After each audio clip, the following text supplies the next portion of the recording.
पहला क्वेश्चन है, भोजन का पाचन मुख्यतः किस अंग से शुरू होता है? तो इसका आंसर होगा मुंह से। अगला प्रश्न है, मानव के शरीर में सबसे अधिक मात्रा में कौन सा तत्व पाया जाता है? तो इसका सही आंसर होगा ऑक्सीजन। अगला प्रश्न है, सेंटीग्रेड और फ़ारेनहाइट मापनी कहां पर एक ही पाठ्यांक दिखाता है?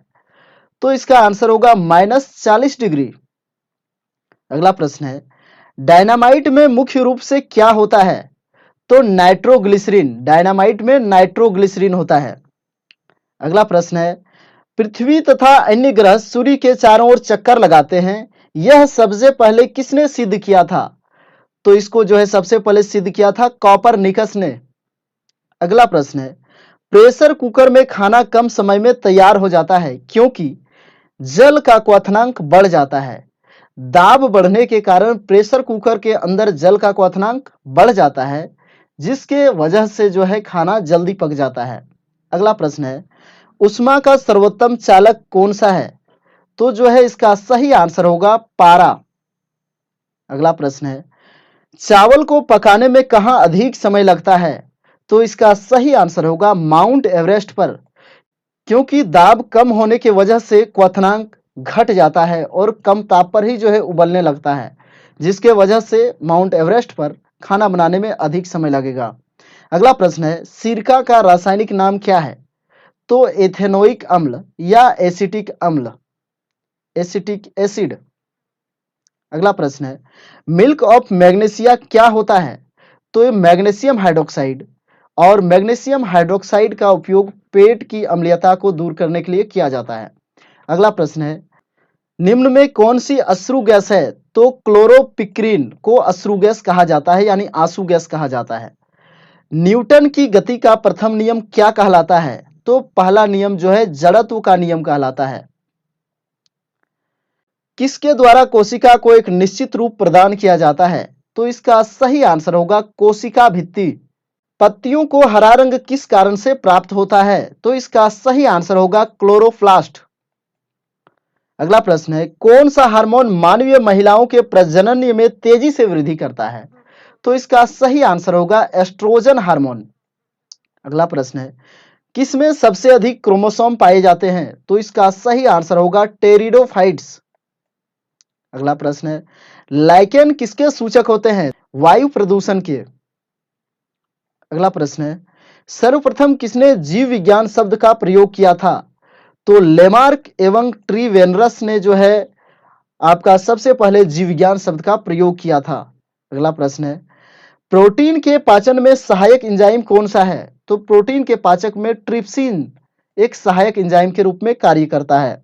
अगला प्रश्न है, किसके एकत्र होने से मांसपेशियों में थकान होती है? तो लैक्टिक अम्ल, लैक्टिक एसिड के मांसपेशियों में जमा होने से जो है थकान उत्पन्न होती है। अगला प्रश्न है, सामान्यतः न्यूक्लियॉन का नाम किसके लिए प्रयुक्त होता है?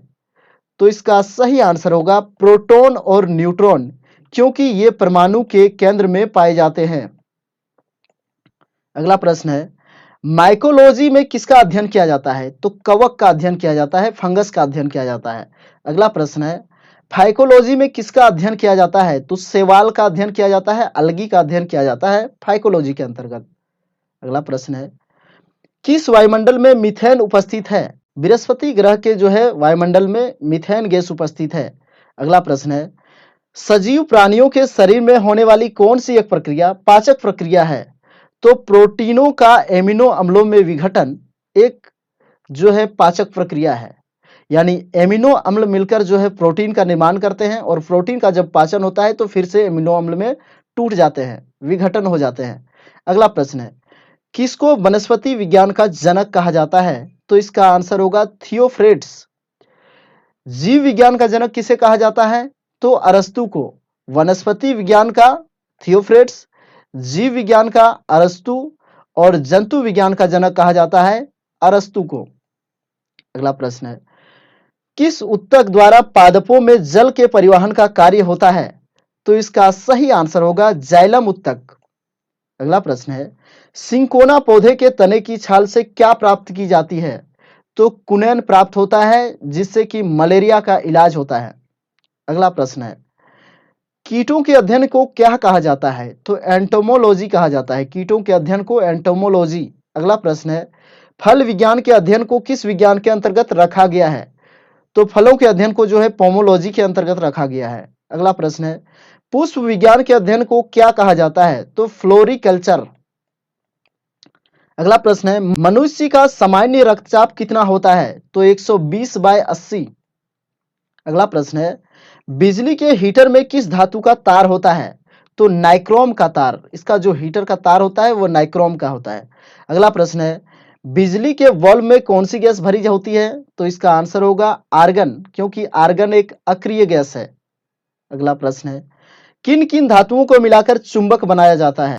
एल्युमिनियम और निकेल को मिलाकर जो है चुंबक बनाया जाता है। अगला प्रश्न है, कौन सा पदार्थ जो केवल हमारे देश में ही पाया जाता है? तो इसका सही आंसर होगा अवरक। अगला प्रश्न है, आग में कौन सा पदार्थ नहीं जलता है? तो इसका आंसर होगा अस्बेस्टस, जो आग में नहीं जलता है। अगला प्रश्न है, बर्फ पानी में क्यों तैरता है? तो बर्फ का घनत्व पानी के घनत्व से कम होता है, यानी कि बर्फ का घनत्व कम होता है और पानी का घनत्व अधिक होता है, जिसके वजह से बर्फ पानी के ऊपर तैरता है। मनुष्य के आंसू में पाया जाता है तो सोडियम क्लोराइड। अगला प्रश्न है, मनुष्य के शरीर में कुल कितनी हड्डियां होती है? तो 206। अगला प्रश्न है, किन किन धातुओं को मिलाकर पीतल बनाते हैं? तो इसका आंसर होगा तांबा और जस्ता, यानी कॉपर और जस्ता। अगला प्रश्न है, सबसे कठोर अधातु कौन सी होती है? तो इसका आंसर होगा हीरा। अगला प्रश्न है, घड़ी के अंदर रात में चमकने वाला पदार्थ क्या है? तो इसका आंसर होगा रेडियम। अगला प्रश्न है, पानी किस गैस से मिलकर बनता है? तो हाइड्रोजन और ऑक्सीजन, यानी H2O, हाइड्रोजन और ऑक्सीजन। अगला प्रश्न है, कौन सा पदार्थ पानी में जलता है? तो इसका आंसर होगा सोडियम।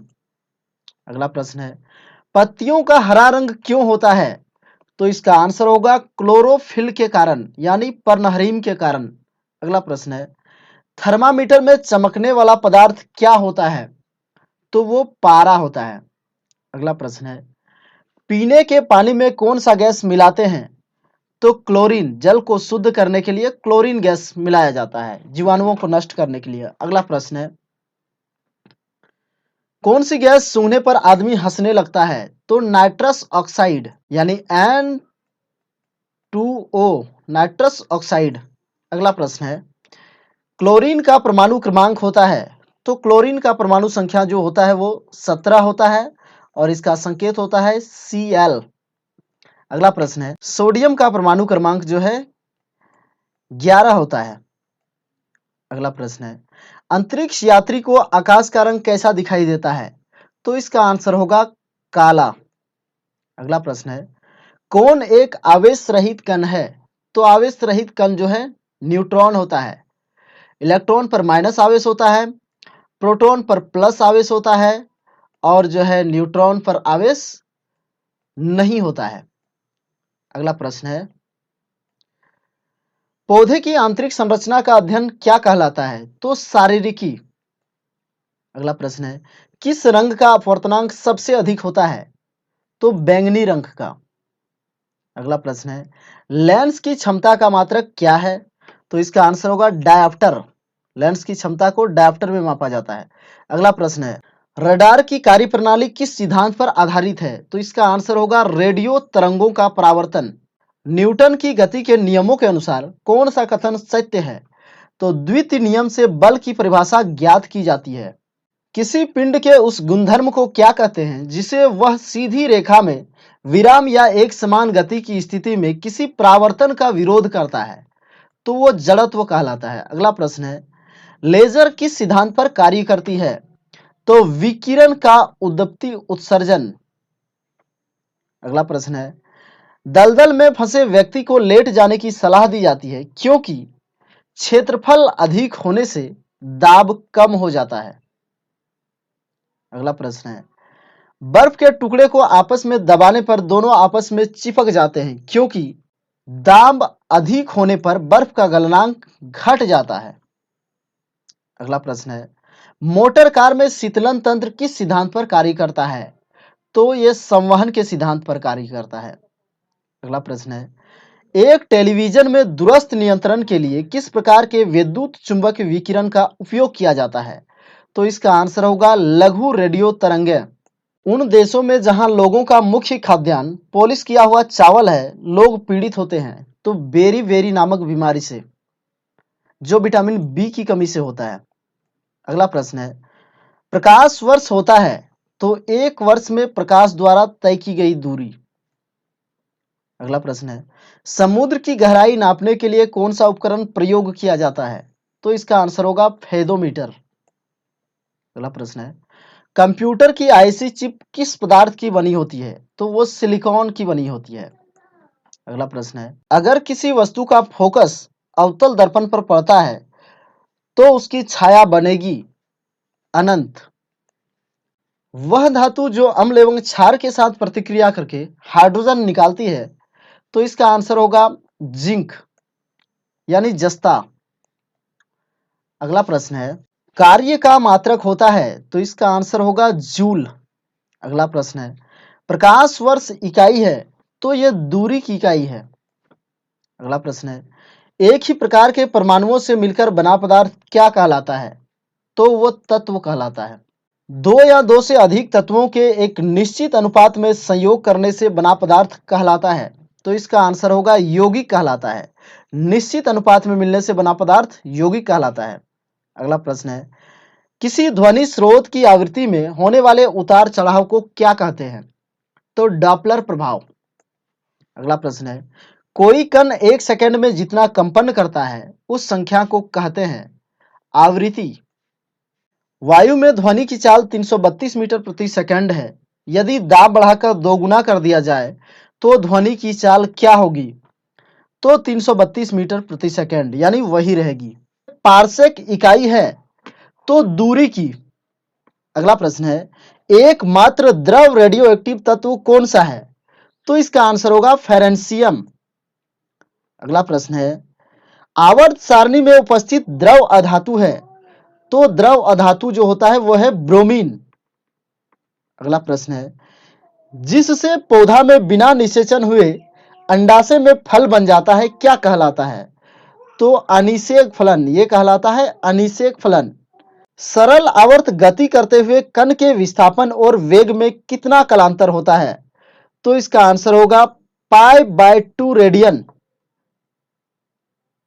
अगला प्रश्न है, ध्रुवन की घटना गुण है तो अनुप्रस्थ तरंगों का।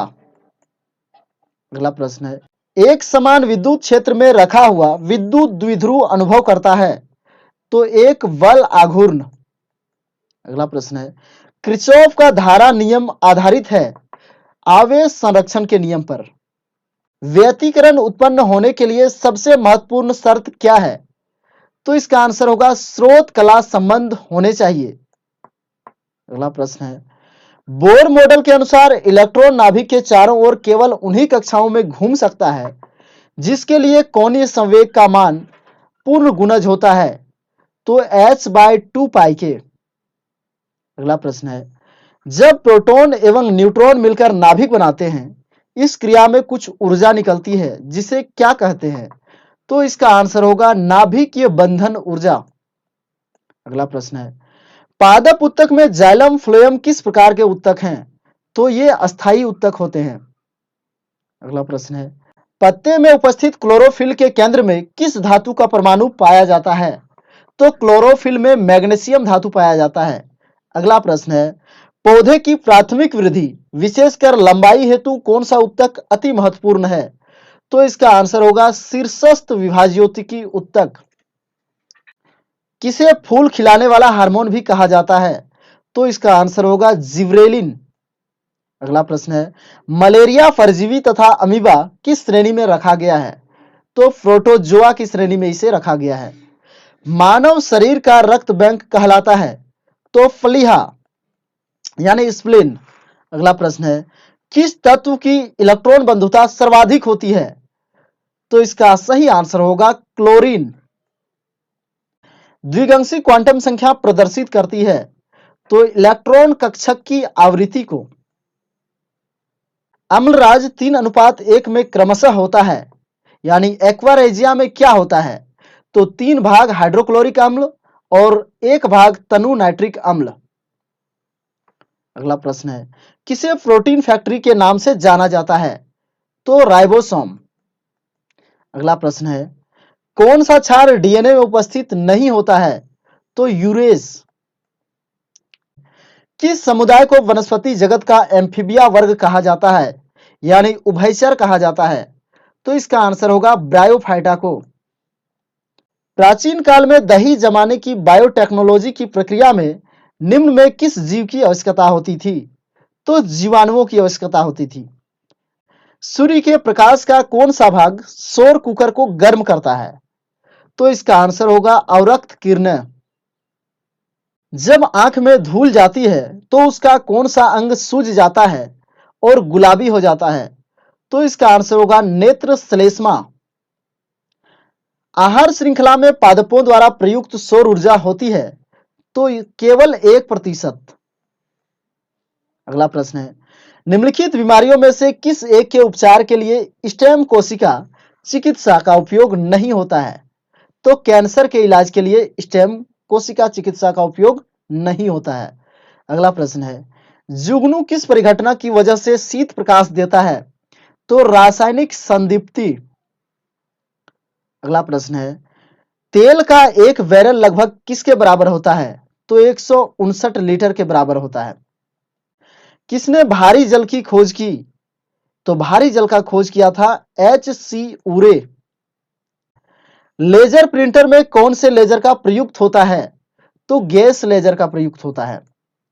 कौन सा एक आरेख पवन दिशा और अवधि को दर्शाता है? तो जलवायु आरेख। अगला प्रश्न है, रासायनिक रूप से रेशम के रेशे मुख्यतः होते हैं तो प्रोटीन के बने होते हैं।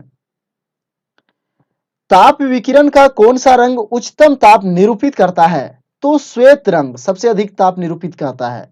अगला प्रश्न है, मेरु क्षति का उपचार किसके द्वारा निकलने की संभावना है? तो स्टेम कोशिका चिकित्सा के द्वारा। अगला प्रश्न है, निम्न में कौन सी धातु इटाई इटाई रोग पैदा करती है? तो कैडमियम धातु जो है इटाई इटाई रोग पैदा करती है।